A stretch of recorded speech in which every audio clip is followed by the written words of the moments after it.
तो Sneha, thank you so much for your time. Welcome to Cricket Next. कैसी हैं आप? Thank you so much. मैं एकदम बढ़िया हूँ। आप कैसे हैं? मैं भी एकदम बढ़िया हूँ। आज के कॉन्वर्सेशन की शुरुआत करते हैं आपके रिसेंट 10 विकेट हॉल के साथ। फर्स्ट एवर जी Indian women to do so in women's test. How was the feeling? हमें उस फीलिंग के बारे में जरा बताइए। जी। जो वो रिकॉर्ड बना था, एक्चुअली फ्रैंकली स्पीकिंग मुझे नहीं पता था कि I have been in that elite list. तो I have made it to the elite list. तो जब मैं बाहर गई तो मुझे सब कॉन्ग्रेचुलेशंस बोल रहे थे। एंड तब मुझे पता चला कि ओके, ये एक माइलस्टोन बन चुका है। फीलिंग बहुत ही सरियल थी बिकॉज हर एक प्लेयर चाहता है कि वो कुछ ना कुछ अचीव करे। एंड मतलब वो एक ड्रीम का मोमेंट था मेरे लिए। बिकॉज एलीट प्लेयर के साथ आपका नाम जुड़ना, और I mean first Indian spinner, you know और सेकंड इंडियन बॉलर, जब आपका नाम वो एलीट प्लेयर्स के साथ आता है तो ऑब्वियसली आपको बहुत बहुत खुशी होती है। आई मीन जिसके लिए आप इतना हार्ड वर्क करते हैं एंड वो फाइनली रिफ्लेक्ट करता है। आई थिंक वो फीलिंग हम लोग वर्ड्स में शायद नहीं डिस्क्राइब कर सकते। अच्छा, आपने बहुत अच्छे से एक्सप्लेन किया इस चीज को। आपके स्टैट्स के बारे में बात करूंगा। बड़े जी इंटरेस्टिंग टेस्ट मैच के स्टैट्स हैं। 4 matches, 27 wickets, if I am not wrong, जी है ना? जी जी और आपने अपना डेब्यू 2014 में किया था। तो सो गिवन जी। दैट, डू यू थिंक कि आप और ज्यादा टेस्ट मैचेस मतलब खेल सकती थी, स्पेशली इन इंडिया? देखिए, ऑब्वियसली पहले इतने टेस्ट मैचेस इंडिया में नहीं होते थे, but I am thankful to BCCI कि अभी सिर्फ 10 महीने के अंदर या 1 साल के अंदर I have played 3 test matches in India. So ये प्रोग्रेस कर रहा है एंड स्टेप बाय स्टेप ही प्रोग्रेस होता है। हर एक चीज ओवरनाइट नहीं हो जाती है, नहीं होती है। सो बीसीसीआई ने ये स्टेप लिया है तो आगे चल, और अगर ये अभी स्टैट्स बना है तो आगे चलकर आई थिंक और ज्यादा अच्छे स्टैट्स बनेंगे। बट जो ये फॉर्मेट है, इस चीज को जो बीसीसीआई ऊपर कर रहा है, लेकर आ रहा है, अभी हर एक सीरीज के साथ टेस्ट मैच जोड़ रहा है। I think I can only hope कि ये फ्यूचर में और ज्यादा आए और ज्यादा हमें खेलने को मिले। और जैसा कि आपने फ्यूचर की बात की, और जैसे एक बात आपने और कही कि हर चीज ओवरनाइट नहीं होती, तो जिस तरीके का जी डेज क्रिकेट में अभी डेवलपमेंट चल रहा है, स्पेशली वुमेन्स जी क्रिकेट में, तो आपको जी लगता है कि this will open the gates for you guys playing overseas?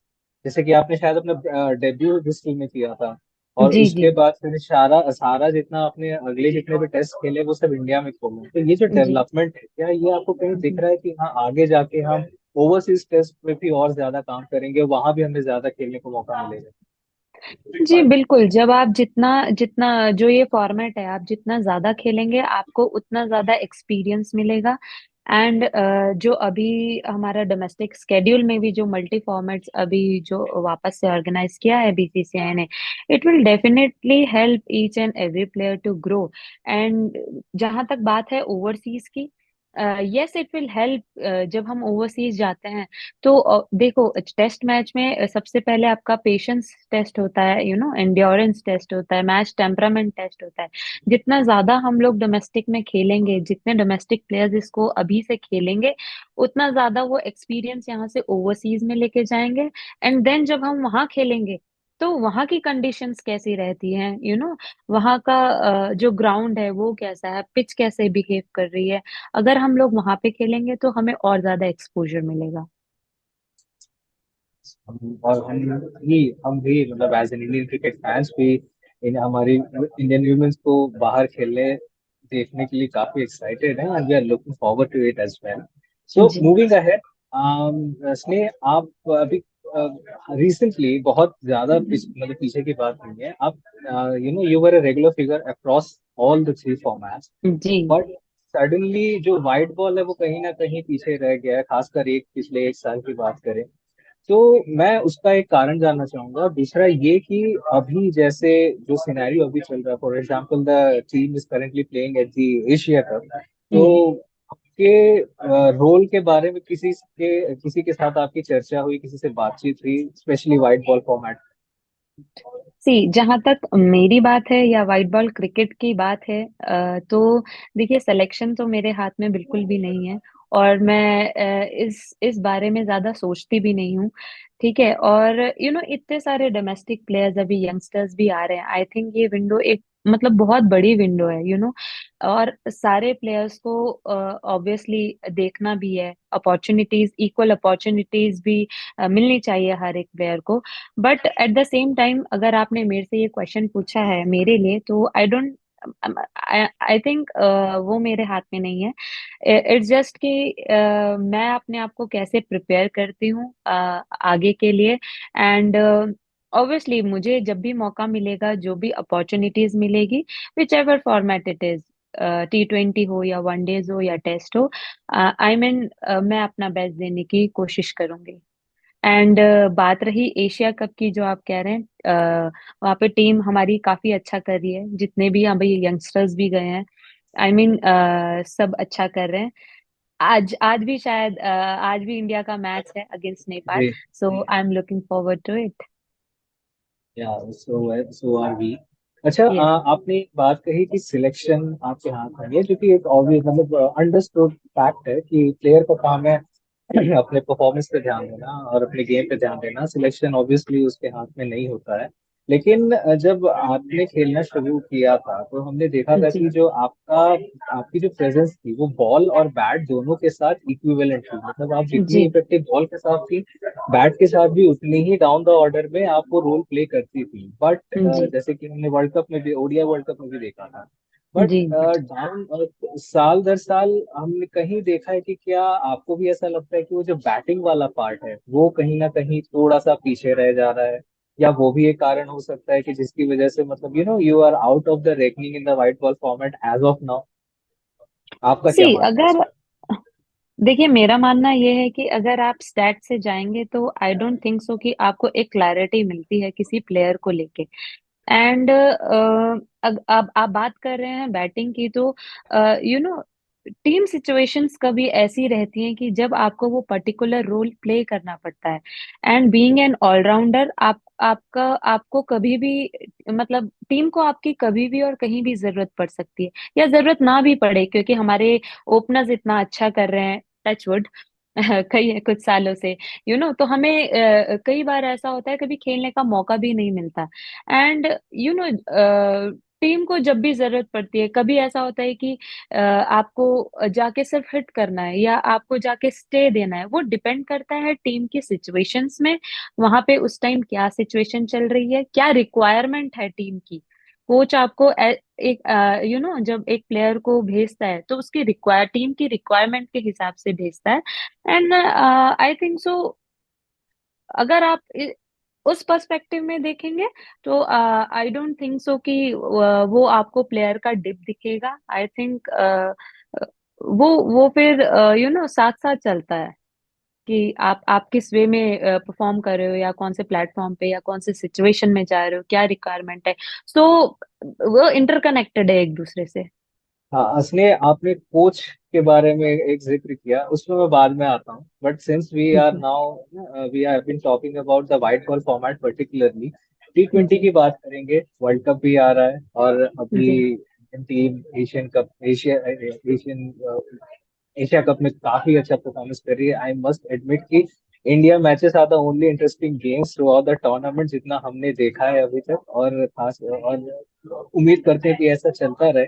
So on जी। दैट नोट, आपको क्या लगता है कि how are Indian women's team is shaping up in T20 specially जो यंगस्टर्स जैसे श्रेयंका हो गई, ऋचा हो गई, और अभी तनुजा को भी डेब्यू करने का मौका मिला।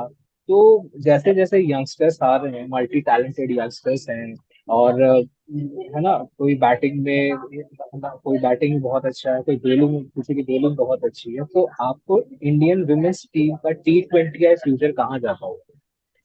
देखिए, the team is shaping really well in T20s। अगर आपने जिन प्लेयर्स की बात करी है, जेमिमा हो गई है, Shafali, and Shreyanka Patil, recently added Tanuja Kanwar, या राधा यादव, आप देखेंगे कि ये जो प्लेयर्स है, ये ऐसे मतलब इन्होंने अभी कुछ टाइम से क्रूशियल टाइम पे क्रूशियल नॉक्स खेल के इंडिया को जिताया है। यू you नो ऐसे टाइम पे जब इंडिया वर जब आपके पावर प्ले में विकेट्स चले जाते हैं, so someone is there, Jemima stood up in some of the games, and Shreyanka is doing really well bowling में।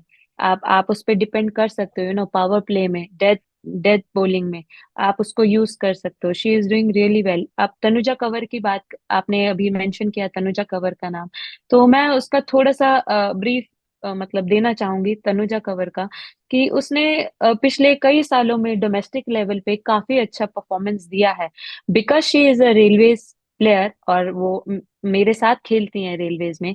आई I मीन उसने बहुत सारे मैचेस रेलवेज को जिताए हैं, जहां पे मैं एक बस उसका हाईलाइट करना चाहूंगी, जब लास्ट बॉल पे 6 रन चाहिए थे, उसने 6 मार के जिताया था हमको वो मैच। तो I am really happy for her कि उसको इंडिया कॉल अप हुआ। एंड उसने अभी डेब्यू किया है, अभी लास्ट मैच में एशिया कप में अभी डेब्यू किया है, and she has performed really well. I mean आप अपने डेब्यू मैच में पावर प्ले में बॉलिंग करना is not an easy job. आप वहां जाके खरे उतरते हो। तो आई थिंक ये कुछ प्लेयर्स हैं जो स्टेप अप कर रहे हैं, जो रिस्पॉन्सिबिलिटीज ले रहे हैं। एंड आप राधा यादव ने कमबैक किया है टीम में। आई थिंक राधा की फील्डिंग को अगर आप देखेंगे, तो जो आसपास जो और प्लेयर्स होते हैं, हम लोग भी उसको देख के मोटिवेट होते हैं, तो they are doing I mean really well. And जब ये लोग इंटरनेशनल लेवल पे परफॉर्म करते हैं, आई थिंक उसकी उसकी बात और वो लेवल थोड़ा अलग ही हो जाता है। तो आई एम रियली हैप्पी कि इंडियन फ्यूचर सेफ हैंड्स में है। And on that note, world cup आ रहा है कुछ ही महीनों में बांग्लादेश में वर्ल्ड कप होने वाला है। आपको जी इंडिया जी के चांसेस कैसे लग रहे? क्योंकि लास्ट सेमीफाइनल था ऑस्ट्रेलिया के अगेंस्ट, आपने भी जी खेला था and it was a massive heart break. वो रन आउट जी अभी जी भी जी। सबके मुझे भी लगता है कि सबके जहन में वो बिल्कुल ताजा होगा, वो मेमोरीज बिल्कुल फ्रेश होंगी। जी बट अभी वर्ल्ड कप जो है पड़ोस में ही है, कंडीशंस मोर और लेस जी। सेम है बांग्लादेश और इंडिया हम्म। के। हमने पिछले साल भी वहाँ एक बायलैटरल सीरीज खेली, हम जीत के आए, इस साल भी खेली, हमने जीता। तो आपको क्या चांसेस लग रहे हैं, पॉइंट नंबर वन? और उसी में ऐड करते हुए, गिवन कि ये वर्ल्ड कप है और यहाँ पे हमारा सामना फिर उन्हीं बड़ी टीमों से होगा जिनसे हम अक्सर लास्ट मोमेंट पे जाके मतलब कहीं हम डरने जा जाते देखिए, इंडियन वुमेन्स क्रिकेट टीम जो है, पास 2-3 साल से अगर आप देखेंगे परफॉर्मेंस, तो काफी अच्छा कर रही है। एंड हम लोग सभी होप कर रहे हैं कि इस साल हमारा वर्ल्ड कप में, आगे जो अभी आने वाला वर्ल्ड कप है, उसमें भी परफॉर्मेंस अच्छी रहे। एंड जैसा कि आप बात करें बांग्लादेश की, बांग्लादेश में होने वाला है, तो बांग्लादेश में जो कंडीशंस हैं, आई थिंक वो थोड़ी सिमिलर है। जो इंडियन ग्राउंड्स हैं और जो बांग्लादेश में जो ग्राउंड्स है, थोड़ी सी सिमिलर है। आई थिंक वो थोड़ा सा हेल्प करेगा इंडियन बॉलर्स को भी, इवन बैटर्स को भी। एंड ऑल्सो अभी बांग्लादेश सीरीज खेली है इंडियन टीम ने बांग्लादेश में जाके, तो दैट विल रियली हेल्प कि उनको किस चीज पे वर्क करना है, या कंडीशंस वहां पर कैसी हो सकती हैं, और क्या फेवर कर सकता है। तो आई थिंक वो जो एक चीज है, वो हेल्प करेगा ऑब्वियसली इंडियन टीम को प्रिपेयर करने के लिए। एंड मतलब we are hoping for the world cup, and we will definitely try our best to lift that world cup trophy. आपके हिसाब से फिर टॉप फोर किसको देख रही हैं आप? India obviously, rest three. नहीं, अभी तक मैंने वो सब सोचा नहीं है कि ये क्रिकेट है, और क्रिकेट में कुछ भी हो सकता है, कोई भी टीम आ सकती है। अभी मेंस वर्ल्ड कप में हमने देखा है, कोई भी टीम आ सकती है। मतलब किसी ने सोचा नहीं होगा कि Afghanistan will make in those top 4 teams of 16। तो आई मीन क्रिकेट में आप पहले से ये मतलब नहीं सोच सकते हैं कि कौन सी टीम आने वाली है, या क्या होने वाला है। I think we just need to focus on our team and on ourselves.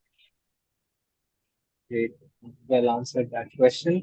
अब आता हूँ मैं कोच वाले पार्ट पे। आपने कई सारे कोचेस के साथ काम किया है सिंस मेकिंग योर जी डेब्यू। इनफैक्ट मैं ये कहना चाहूंगा आपने लेजेंड्स के साथ काम किया है, बी इट प्लेयर्स और coaches. And now that Amol Majumdar has come on board, तो आप उनके इन्फ्लुएंस के बारे में क्या कहना चाहेंगे, और मैं ये भी जानना चाहूंगा कि वो क्या चीज है जो अमोल को बाकी पिछले कोचेस से अलग बना। देखिए, मैंने अमोल सर के बारे में अभी वेरियस प्लेटफॉर्म्स में बात भी करी है, उनकी पॉजिटिविटी की, जो वो पॉजिटिव चीजें लेकर आते हैं टीम में, पॉजिटिव एनवायरनमेंट लेकर आते हैं। उनको हर एक प्लेयर का पता है किसको कब यूज करना है। और मतलब उनको हर एक के स्पेसिफिक्स पता है। एंड अगर आपने पूछा है कैसे अलग बनते हैं, आई डोंट थिंक सो। देखिए, अब हर एक कोच का जो है कोचिंग तरीका अलग होता है, सबकी हैंडल करने के तरीके अलग होते हैं। But on the same at the same time, सब कोचेस का सिर्फ एक ही मोटिव होता है कि आपकी टीम कैसे जीते, आपके प्लेयर्स कैसे परफॉर्म करें, आप कैसे उनसे परफॉर्मेंस निकलवा सकते हो। सो आई डोंट थिंक कि कुछ डिफरेंस है। बस सबका तरीका अलग है। Well well said. और जैसा कि आपने बोला कि डिफरेंट प्लेटफॉर्म्स ने अपने अमोल सर के बारे में बातें की हैं, और मैंने भी जितना पढ़ा, आपने ये कहा, एक चीज आपने बहुत अच्छे से मेंशन किया कि Amol knows a player very well, उनको हर एक प्लेयर की जी। कैपेबिलिटीज पता है, वो जज कर लेते हैं। तो जी। अगर उन्हीं बातों पे जाएं तो क्या मैं आपसे फिर से ये सवाल पूछना चाहूंगा कि जो आपका व्हाइट बॉल में जो रोल है, क्या उस चीज को लेके, क्योंकि अभी रिसेंटली आपने साउथ अफ्रीका के अगेंस्ट टेस्ट खेला था, तो उस दौरान भी कुछ ऐसी कुछ डिस्कशन हुआ, या फिर कोई मतलब एक होता है ना कि जब आप डिस्कस करते हो तो पॉजिटिव नेगेटिव साइंस पता चल जाते हैं, और आपको तो जी। दस जी। साल से ज्यादा हो गया क्रिकेट में। जी। तो I just want to know if you had any kind of a discussion with see, discussions की बात करें तो it's not particularly about the white ball cricket. We don't use white ball, red ball और any other colour ball. We just discuss about our things, our skills, and मैं कहाँ improve कर सकती हूँ, कितना स्कोप है किस चीज में इम्प्रूव करने का। तो हम लोग ये चीजें डिस्कस करते हैं कि अगर मेरा रोल है तो मैं कहाँ पे फिट इन होती हूँ, कौन से रोल में ज्यादा। तो मेरा रोल, जब अगर मैं यहाँ जाती हूँ तो मुझे किस तरीके का क्रिकेट खेलना चाहिए या शो करना चाहिए। और आई मीन बॉलिंग पर्सपेक्टिव में भी सेम है। अगर आप पावर प्ले में बॉल डाल रहे हो, या आप मिडिल ओवर्स में बॉल डाल रहे हो, या आप कहीं भी बॉल डाल रहे हो, तो आप किस तरीके से अपने वेरिएशंस यूज कर सकते हो, किस तरीके से आप जो है सामने वाले की वीकनेस को देखते हुए अपनी बॉलिंग में यूज कर सकते हो। आई थिंक हमारी कॉन्वर्जेशंस मोर ये सब होती है, rather than the white ball cricket और red ball cricket. I think and obviously conversation healthy होनी चाहिए। इट्स नॉट लाइक कि एक पर्टिकुलर चीज के लिए, बट ओवरऑल ओवरऑल आप कैसे इम्प्रूव कर सकते हो, I think that will be. अब मैं अपने अब हमारी कॉन्वर्सेशन को थोड़ा WPL की तरफ भी लेके जाना ओके। चाहूंगा। WPL is 2 seasons old now. Yes. तीन स्पेसिफिक बातें थोड़ी सी बाद में करूंगा। पहले मैं बात करूंगा कि WPL के इम्पैक्ट के बारे में। पिछले साल बहुत ही जोर शोर के साथ टूर्नामेंट शुरू हुआ, मुंबई जी। में हुआ जी। जी। सारा टूर्नामेंट, बहुत अच्छा रिस्पांस मिला। और इस जी। साल 2 सिटीज में डिवाइड होके अब जी। आगे आने वाले सालों में हम उम्मीद करते हैं कि और मल्टी सिटी टूर्नामेंट हो जाएगी आईपीएल की तरह। बट ओवरऑल आप इसको कितना इम्पैक्टफुल मान रही हैं इंडियन वुमेन्स क्रिकेट पर? सी, देखिए, डब्ल्यूपीएल के आने से बहुत सारे डोमेस्टिक प्लेयर्स जो है सामने आए हैं। बहुत लोगों का नाम जिन्होंने पहले नहीं सुना है डोमेस्टिक लेवल में भी, आई थिंक डब्ल्यूपीएल के आने से वो लोग भी लाइमलाइट में आए हैं। एंड ऑब्वियसली डब्ल्यूपीएल के जो 2 सीजन अभी गए हैं, बहुत ही उनका पॉजिटिव रिस्पांस रहा है, बहुत ही सक्सेसफुल रहे हैं। एंड अगर आप कंपेयर करेंगे मेंस आईपीएल से भी, तो आई थिंक जैसे आईपीएल में भी जैसे इंडियन टीम में आईपीएल के थ्रू ही काफी प्लेयर्स हम पहचान पाए हैं उन प्लेयर्स को, and they have made it to the Indian team. So same as in WPL, काफी प्लेयर्स आए हैं लाइमलाइट में, और काफी प्लेयर्स ने अच्छा भी किया है डब्ल्यूपीएल में। एंड वहीं से आप देख सकते हो अपने इंडिया टीम के लिए भी। और आई मीन ये सेलेक्टर्स के लिए भी अच्छी बात है कि डब्ल्यूपीएल से you can always select the players, कि आपके पास स्कोप है, इतना सारा मतलब प्लेयर्स आ रहे हैं, इतनी बड़ी विंडो है, तो ऑब्वियसली वो एक पॉजिटिव चेंज है विमेन्स क्रिकेट में। और मैं आने वाले टाइम पे और भी मैं चाहती हूँ कि और भी ज्यादा टीम्स जो है WPL में आए, ताकि डोमेस्टिक प्लेयर्स को और ज्यादा चांसेस मिले, और विमेन्स क्रिकेट की ग्रोथ हो। और आपका एसोसिएशन जो रहा गुजरात जायंट्स के साथ पिछले 2 सालों में, आपने फर्स्ट सीजन में कैप्टन के तौर पे भी खेला, जी सेकंड जी सीजन में भी, फिर सेकंड सीजन में एज अ प्लेयर खेला। मैं ये जानना चाहता जी हूँ कि गुजरात जायंट्स एक ऑन पेपर बहुत ही स्ट्रॉन्ग टीम दिखती है, गिवन की द जी जी number of batters bowlers allrounder it has, but जी। परफॉर्मेंस वाइज दोनों साल लगभग एक जैसे ही रहे हैं देखा जाए तो इस पे क्या डिस्कशन होते हैं मैनेजमेंट के साथ, और वे अहेड एक्चुअली मतलब आने वाले सीजन्स में किस तरीके से आप लोग देख रहे हैं कि how to go ahead with this? देखिए, अभी WPL को सिर्फ 2 ही सीजन हुए हैं, एंड ऑब्वियसली जो भी टीम्स आती है, आई थिंक वो जीतने के लिए ही आती है। कोई ऐसा सोच के नहीं आता है कि हम लोग ऐसा परफॉर्म करेंगे या हम अंडर परफॉर्म करेंगे। आई डोंट थिंक सो कि कोई ऐसा सोचता है। सब सब अपना 100% देना चाहते हैं। एंड मतलब अनफॉर्चुनेटली हमारी टीम इतनी अच्छी होके नहीं टेक ऑफ कर पाई, बट यू नो ऑब्वियसली हमारे हमारे टीम के पास बहुत सारे पॉजिटिव्स भी थे। अगर आप देखेंगे लास्ट WPL सीजन में, तो वी हैव स्कोर्ड मतलब क्लोज टू 200। तो जो दिल्ली में गेम्स हुए थे, आई मीन हमारा जो विनिंग स्ट्रीक चालू हुआ था दिल्ली में जाके, तो अगर आप वहां पे देखेंगे तो हमारे जो टॉप 3 4 बैटर्स थे, they have performed really well. I think बी अभी इट फीबी और our captain and Hemlata, Hemlata. Harleen, you know तो ये इवन तनुजा, मतलब she has bowled really well. मतलब तो वो परफॉर्मेंस जैसे जितना जितना हम मैच खेलते जाएंगे, वो परफॉर्मेंस निखर के आती रहेगी। एंड ऑल्सो आपको प्लेयर का पता चलता है कि वो कहाँ पे उसका रोल फिट इन होता है, कहाँ नहीं होता है। बिकॉज ओवरसीज प्लेयर्स भी आते हैं, so you have to match up and play. So I think जब इस बारे में जब अब नेक्स्ट सीजन होगा, आई थिंक डेफिनेटली मैनेजमेंट ने अपनी तरफ से कुछ चीजें प्रिपेयर करी होंगी, and we are really looking forward to it. And I wish you all the best for the upcoming season as well next year. And before we wrap up this conversation, I have just two questions for you. कि, okay. now that the World Cup is approaching, I'm so sorry that I'm coming back to that point again. But मैं बस ये जानना चाहूंगा that's कि okay. uh, आपकी तरफ से, I mean, what has been your approach in terms of making your comeback in all three formats, not just Test cricket, but also simultaneously the other two formats as well. और इसी में एक और जोड़ता हूँ कि what does the future holds for Sneha? See, like I always say that I can only do my hard work. मैं सिर्फ हार्ड वर्क पे विश्वास करती हूँ। मेरा जो एम है, और मैंने जब क्रिकेट शुरू किया था, जिस फोकस के साथ शुरू किया था, जिस डिटर्मिनेशन के साथ शुरू किया था, वो एक अंदर खुद से एक चैलेंज था, वो चैलेंज लेके शुरू किया था। आई थिंक आज भी मेरे अंदर वही कॉम्पिटिटिवनेस है, और मैं वही चैलेंज के साथ अपने आप को देखती हूँ हर एक प्रैक्टिस सेशन में।